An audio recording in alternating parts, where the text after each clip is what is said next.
Vous connaissez quelqu'un depuis des années, il ou elle semble être une bonne personne, mais quelque chose en vous hésite. Eckhart Tolle a découvert pourquoi. Le véritable caractère d'une personne ne réside pas dans ce qu'elle dit, mais dans 3 moments spécifiques où l'ego ne peut plus mentir. Et 99% des gens ne perçoivent pas ces signaux, jusqu'à ce qu'il soit trop tard. Pendant des années, Tolle a observé une tendance. Des personnes pouvaient sembler illuminées, généreuses, conscientes, jusqu'à ce qu'elles soient mises à l'épreuve. Et alors, le masque tombe, pas de manière dramatique, pas de manière évidente, mais dans 3 situations révélatrices, qui exposent la structure profonde de l'ego. Et voici ce que personne ne vous dit. Vous avez probablement déjà vu ces signaux, et vous les avez ignorés, parce que l'ego est sophistiqué. Il ne se révèle pas dans de grandes trahisons.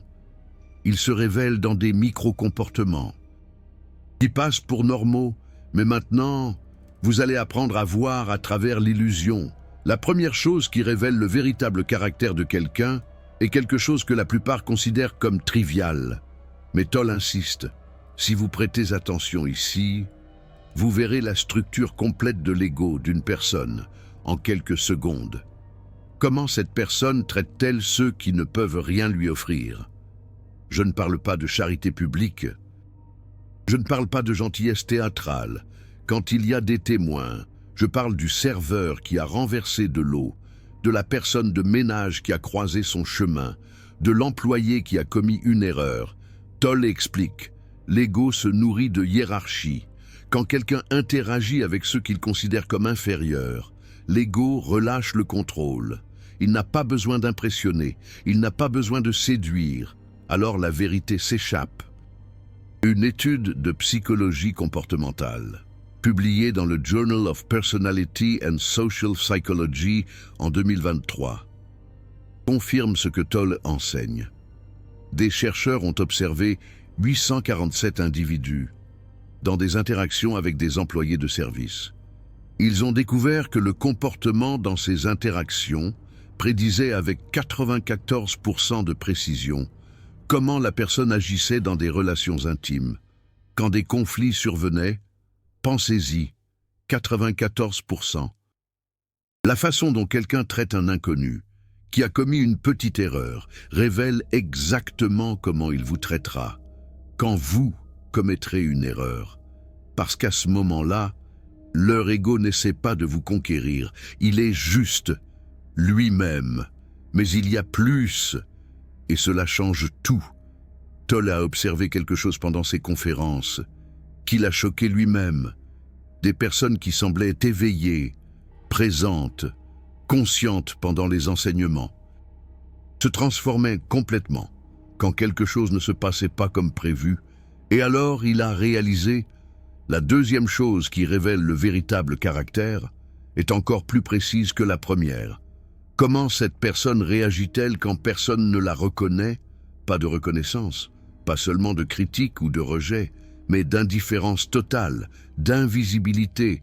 L'ego a besoin d'être vu, il a besoin d'être validé. Sans validation, l'ego s'effondre ou attaque. Et c'est ici que le masque se désintègre complètement. Tolle raconte dans son livre « Le pouvoir du moment présent », un moment révélateur. Une femme qui semblait toujours équilibrée, spirituelle, en paix, est allée à une réunion où ses idées ont été complètement ignorées, pas rejetées, ignorées, comme si elles n'existaient pas. Elle est sortie de la salle et a explosé de colère, pas contre les gens, contre l'univers. Comment cela peut-il m'arriver à moi? Je suis tellement évolué. Et Tolle dit, c'est le cri de l'ego démasqué. Parce que l'ego déguisé en spiritualité est encore plus dangereux que l'ego évident. Il pense qu'il a transcendé, mais il a seulement appris de nouveaux tours. Des recherches en neurosciences de l'université de Princeton en 2024 montrent pourquoi cela arrive. Quand le cerveau ne reçoit pas la reconnaissance attendue, l'amygdale active les mêmes circuits que ceux de menace à la survie. Pour l'ego, ne pas être vu, c'est mourir. Alors il se bat, ou fuit, ou se fige. Et vous pouvez voir ça en quelques secondes. Quelqu'un partage une réussite, et personne ne réagit. Observez. La personne véritablement présente va sourire pour elle-même. Et continuez. La personne dominée par l'ego va répéter l'information plus fort, va chercher la validation ailleurs, va être rancunière. Laissez-moi vous montrer un cas concret que Tolle a vu de ses propres yeux. Pendant une retraite de silence, une participante qui se considérait comme très avancée spirituellement a partagé une expérience profonde de méditation. Silence total dans la salle, personne n'a réagi, parce qu'ils étaient en pratique de présence silencieuse, exactement comme elle aurait dû l'être. Elle est devenue visiblement tendue, a commencé à élaborer davantage, à ajouter des détails, à essayer de capter l'attention.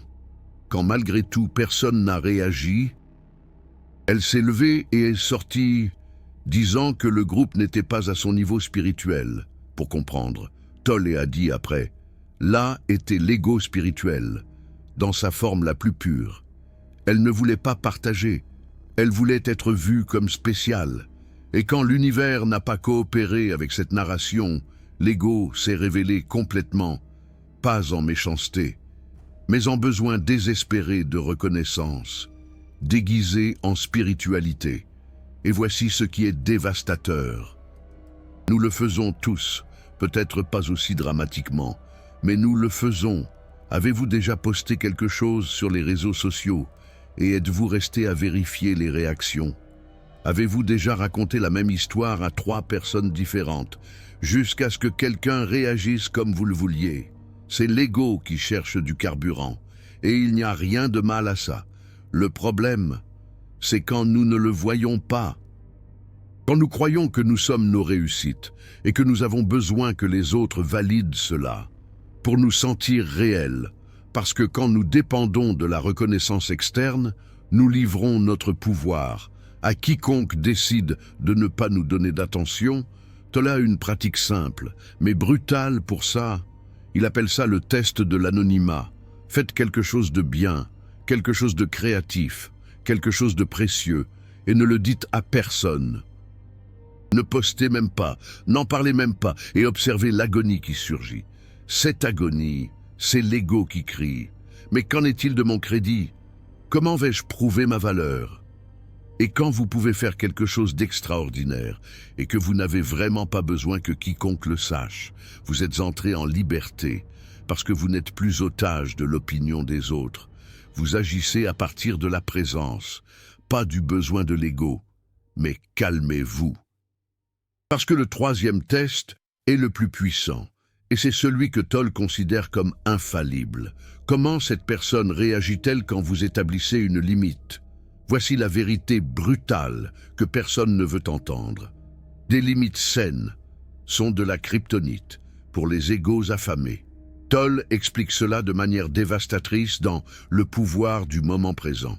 Quand vous dites non à quelqu'un, vous retirez la nourriture de son ego, et l'ego va réagir, toujours.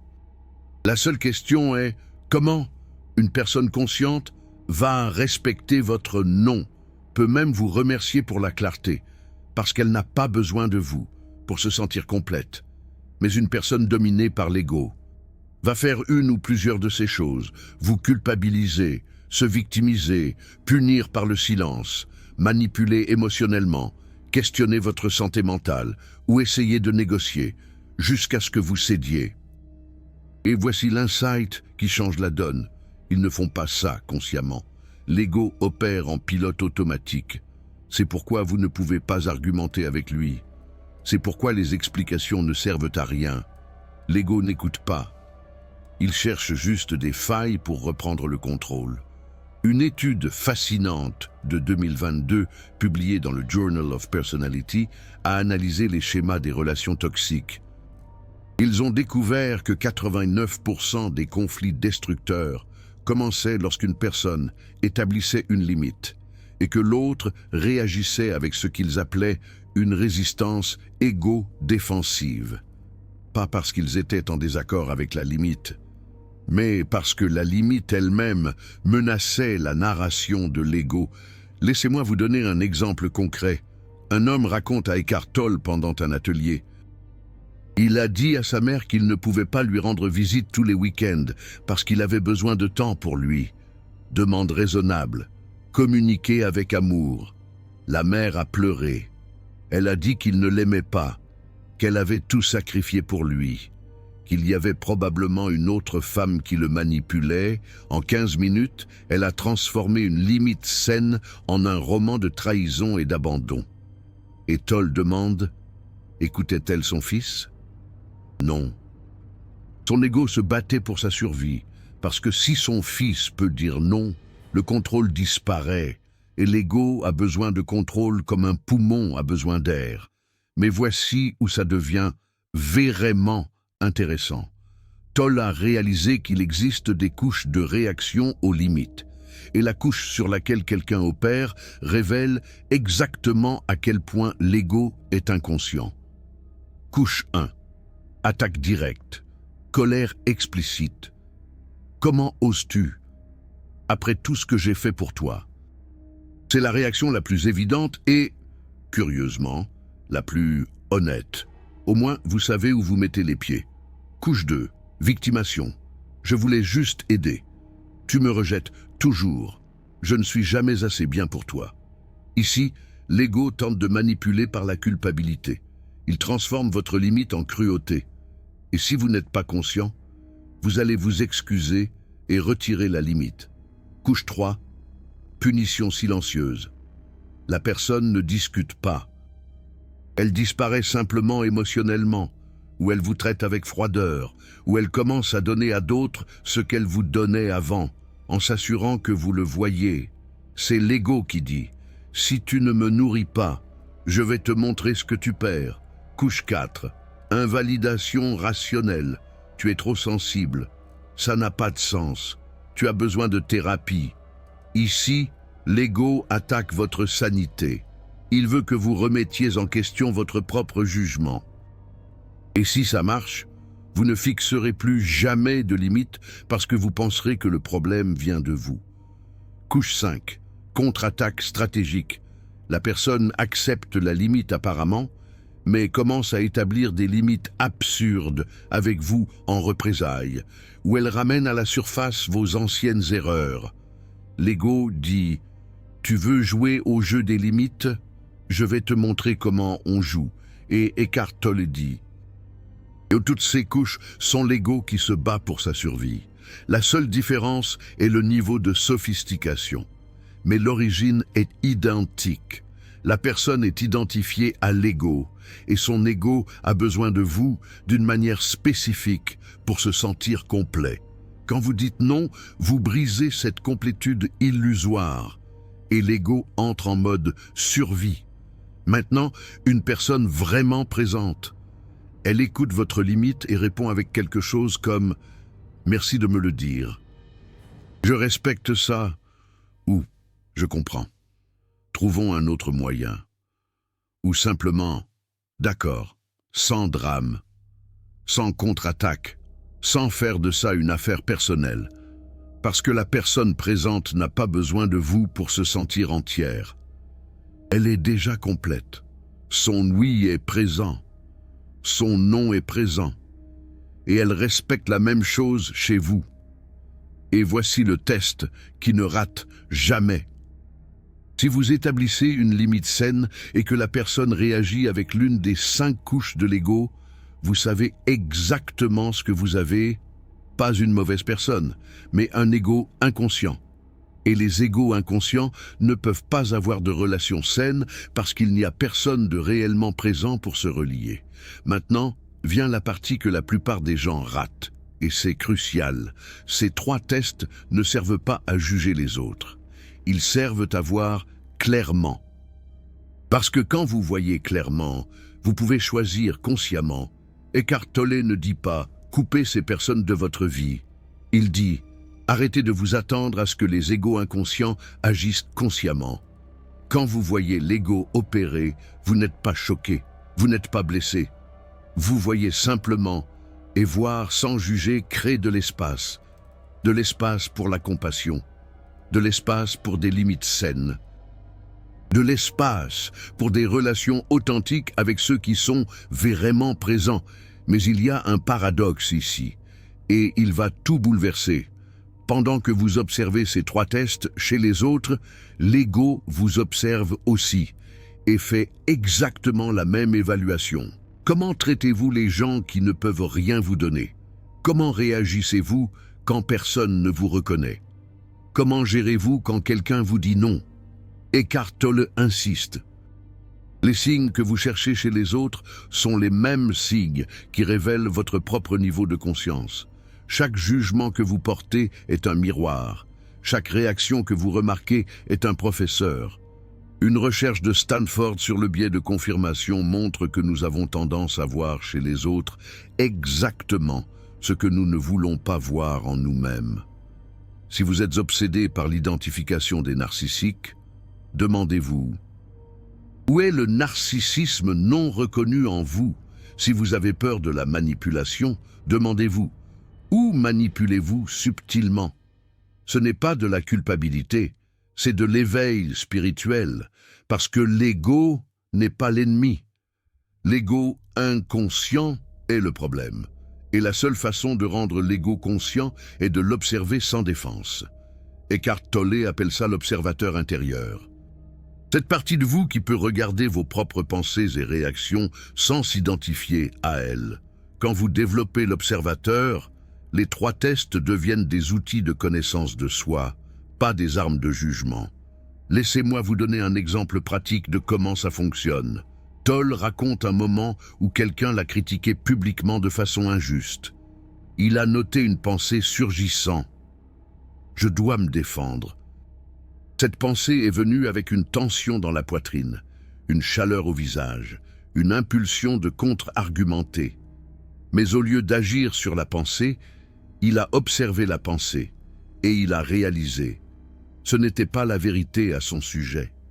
C'était l'ego qui se sentait menacé. Et quand vous observez simplement l'ego sans vous identifier à lui, quelque chose de surprenant se produit. L'émotion surgit, atteint son apogée et se dissout en quelques secondes, sans action nécessaire. Ce n'est pas de la répression. La répression consiste à repousser l'émotion vers le bas et à faire comme si elle n'existait pas. L'observation consiste à permettre à l'émotion d'exister pleinement, mais sans croire à l'histoire qu'elle raconte. Et quand vous ne nourrissez pas l'histoire, l'ego perd du carburant. Et ça change complètement la façon dont vous utilisez les 3 tests. Parce que vous ne cherchez plus à valider des soupçons. Vous observez simplement la réalité. Cette personne a traité le serveur avec mépris, observé, pas avec jugement, avec clarté. Et de cette clarté vient une décision consciente sur la façon d'interagir avec cette personne. Eckhart Tolle appelle ça une réponse consciente versus une réaction inconsciente. La réaction est automatique. Quelqu'un échoue à un test et immédiatement, vous le cataloguez. Vous vous fermez, vous contre-attaquez ou vous le rayez de votre vie. Cette réaction est intentionnelle. Vous observez le comportement, vous reconnaissez le schéma de l'ego et vous choisissez: est-ce que je pose une limite ici? Est-ce que je prends mes distances? Est-ce que j'ai de la compassion, mais sans m'impliquer profondément? Chaque réponse est valable en fonction du contexte, mais toutes émanent de la présence et non d'une réaction. Et alors, quelque chose d'extraordinaire se produit. Vous cessez d'attirer des personnes inconscientes, non pas parce que vous les rejetez, mais parce que votre fréquence change. Les égos affamés cherchent d'autres égos pour alimenter le drame. La présence consciente attire la présence consciente. Il existe un phénomène qu'Eckhart Tolle mentionne à ce sujet. Il l'appelle l'incompatibilité vibrationnelle. Quand vous fonctionnez principalement à partir de l'ego, vous résonnez avec d'autres égos. Les conversations portent sur les plaintes, les drames, les commérages, la compétition, la validation mutuelle. Il y a une danse où chaque ego nourrit l'autre. Mais quand vous commencez à vous éveiller, Ces interactions commencent à paraître vides, fatigantes, et vous commencez naturellement à vous en éloigner. Pas avec jugement, mais parce qu'il n'y a plus de résonance. C'est comme essayer de syntoniser une station de radio qui a changé de fréquence. Vous ne captez que de la statique, et puis vous rencontrez des personnes opérant dans la présence, et la connexion est immédiate, profonde, sans effort, parce que la présence reconnaît la présence. Et de ces connexions émergent des relations réelles, non basées sur un besoin mutuel de l'ego, mais sur une reconnaissance mutuelle de l'être. Maintenant, laissez-moi vous montrer comment appliquer cela aujourd'hui, pas théoriquement, mais pratiquement. Test numéro 1. Comment traitez-vous les personnes qui ne peuvent rien vous apporter? Expérience pour aujourd'hui. Prêtez attention à la manière dont vous traitez la prochaine personne qui vous rend service. Un serveur, un chauffeur VTC, un vendeur. N'essayez pas d'être gentil. Observez simplement comment vous agissez normalement. Établissez-vous un contact visuel. Remerciez-vous sincèrement ou de manière automatique. Êtes-vous impatient s'ils font une erreur? Considérez-vous l'interaction comme une transaction ou comme une connexion humaine? Ne changez rien pour l'instant. Observez seulement.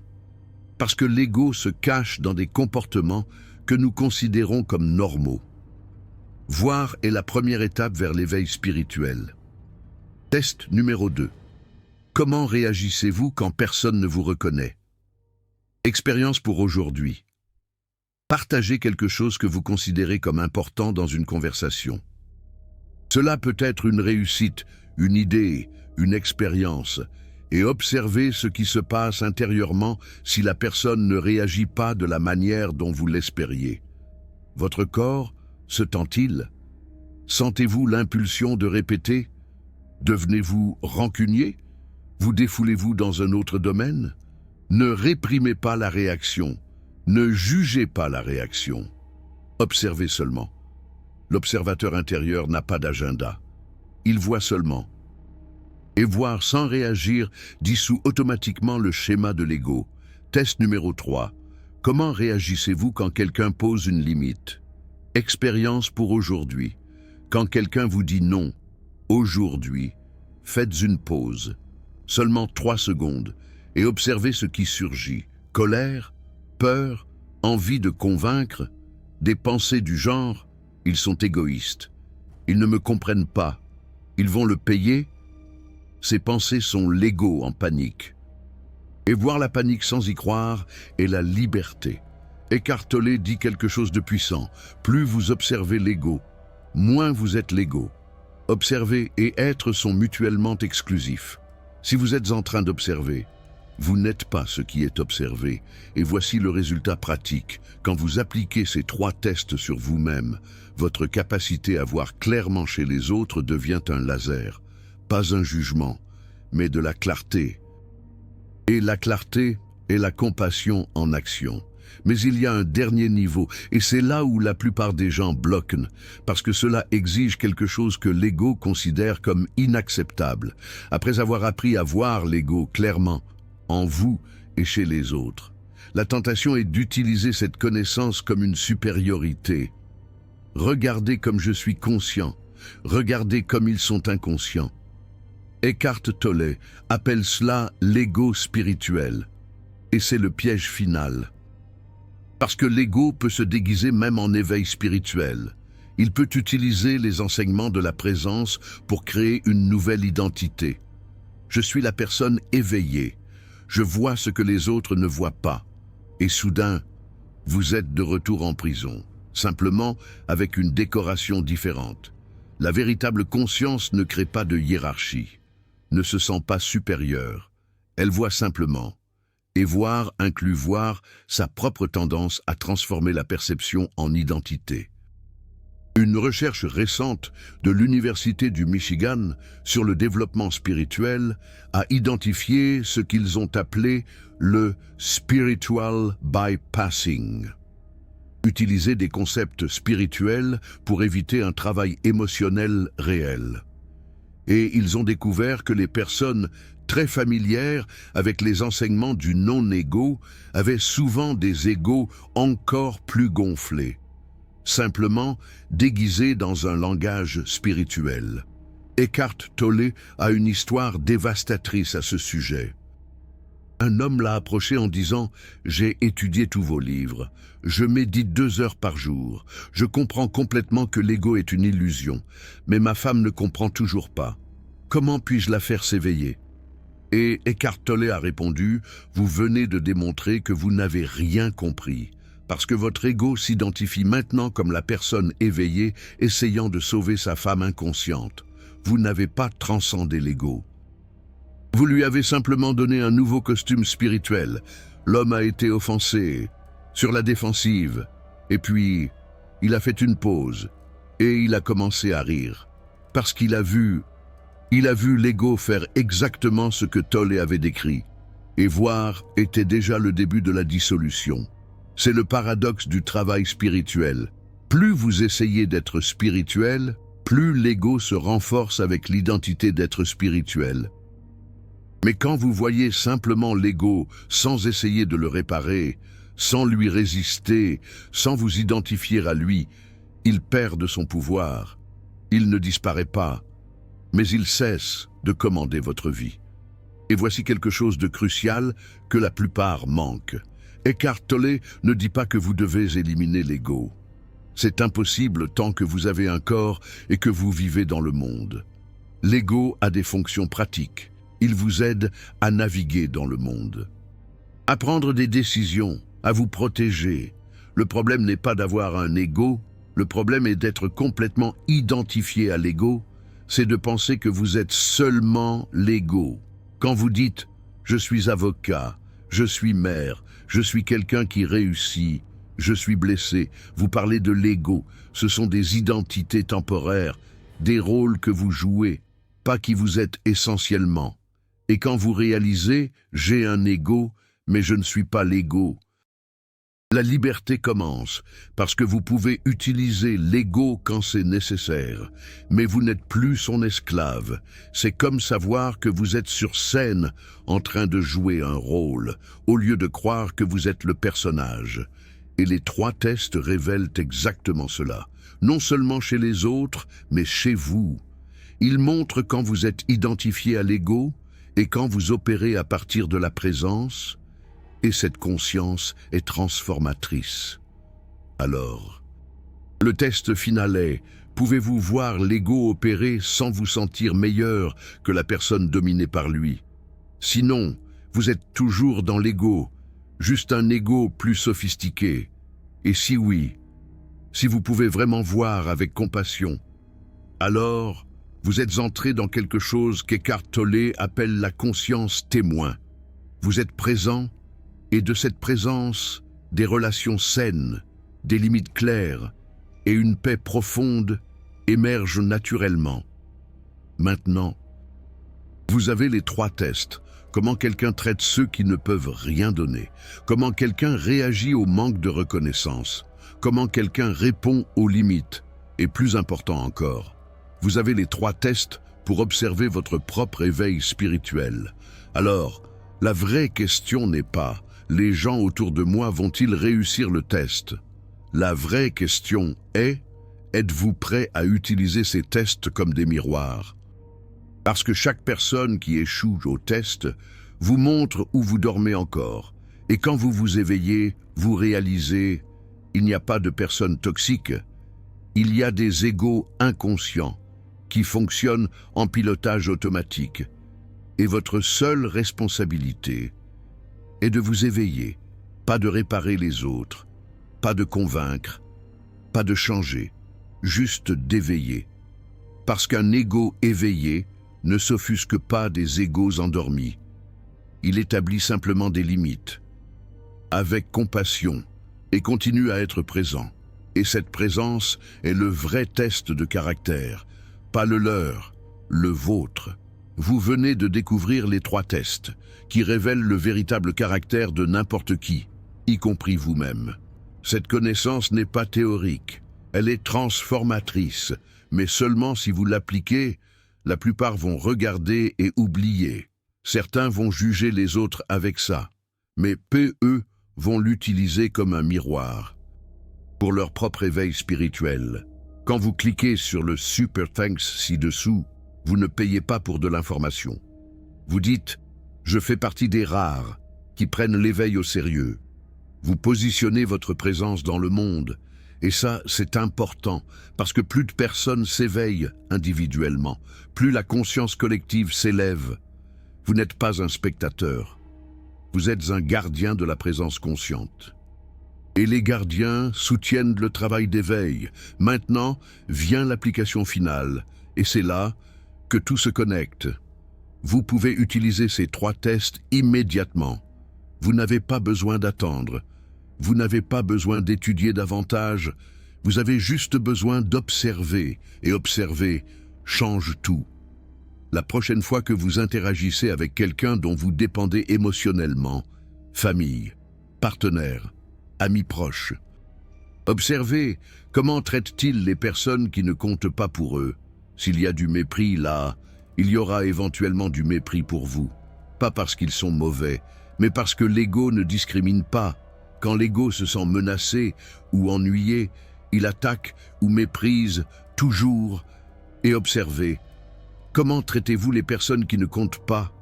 Parce que s'il y a du mépris en vous, il fuira, et les personnes conscientes vont s'éloigner. Pas avec jugement, mais avec clarté. La prochaine fois que vous partagez quelque chose d'important et que vous ne recevez pas la réaction que vous attendiez, faites une pause, juste 3 secondes, et demandez « Qu'est-ce en moi? Qui a besoin de cette réaction? Qu'est-ce que j'essaie de prouver? À qui ?» Ces questions dissolvent l'ego sur le champ, parce que l'ego ne survit pas à l'investigation genuine. Il ne survit que lorsqu'il opère dans le noir. Automatique, non questionné, et la prochaine fois que quelqu'un établit une limite avec vous, traitez cela comme un cadeau, parce que les personnes qui arrivent à dire non avec clarté et amour sont rares. Et si vous réagissez avec respect, vous venez de réussir le test le plus important de conscience. Eckhart Tolle dit quelque chose qui a changé ma vie. Il dit « La relation, ce n'est pas trouver la bonne personne, c'est être la bonne personne. » Et être la bonne personne signifie voir son propre ego clairement, sans défense, sans excuse, et l'observer jusqu'à ce qu'il perde le contrôle sur vous. Eckhart Tolle est très important. Laissez-moi vous montrer comment ça se manifeste dans la pratique. Il y a une femme qui a partagé son histoire avec Eckhart Tolle. Elle a passé des années dans des relations toxiques. Elle attirait toujours le même type de personnes, charmants au début, contrôlants après. Elle lisait des livres sur le narcissisme, étudiait les red flags, faisait de la thérapie. Eckhart Tolle est très important. Et puis, elle a commencé à appliquer les 3 tests à elle-même. Et elle a réalisé quelque chose de dévastateur. Elle se traitait elle-même avec mépris quand elle se trompait. Elle dépendait complètement de la validation externe pour se sentir valable. Elle n'arrivait pas à établir des limites parce qu'elle avait peur de l'abandon. Tout ce qu'elle voyait chez les partenaires toxiques était un miroir de ce qu'elle faisait avec elle-même. Elle n'attirait pas des narcissistes par hasard. Elle raisonnait avec eux parce que son propre ego interne opérait selon les mêmes schémas. Critique interne constante, besoin d'approbation, peur d'être seule. Quand elle a vu ça, pas avec culpabilité, mais avec clarté, tout a changé. Elle a arrêté de chercher le partenaire parfait. Elle a commencé à travailler, à être présente avec elle-même, à se traiter avec la même compassion qu'elle voulait recevoir, à se valider elle-même intérieurement, à établir des limites, même avec peur. Et 6 mois après, elle a rencontré quelqu'un de complètement différent, pas parce qu'elle a mieux cherché, mais parce qu'elle est devenue différente. Et quand vous changez, votre fréquence interne, vous changez automatiquement, qui résonne avec vous. C'est ça, le pouvoir réel des 3 tests. Pas d'identifier les personnes toxiques, mais de révéler où vous dormez encore. Parce que chaque personne difficile dans votre vie est un professeur qui vous montre exactement où vous avez besoin de vous éveiller. Et alors, vous réalisez, vous ne cherchez plus des signes de toxicité chez les autres, parce que vous êtes trop occupé à maintenir la présence en vous-même. Et de cette présence, des relations saines apparaissent, pas parce que vous les avez cherchées, mais parce que vous êtes devenu le type de personne qui attire la conscience. Il y a une pratique finale que Eckhart Tolle enseigne, qui intègre tout ça. Il appelle ça la méditation du miroir. Chaque fois que quelqu'un vous irrite, vous blesse ou vous frustre, faites une pause et demandez où, en moi, existe le même schéma que je suis en train de critiquer chez cette personne. Eckhart Tolle est très important. Il ne s'agit pas de se culpabiliser, il s'agit d'utiliser chaque interaction difficile comme un portail vers la connaissance de soi. Si quelqu'un est en train d'être contrôlant et que ça vous irrite profondément, demandez où est-ce que j'essaye de contrôler.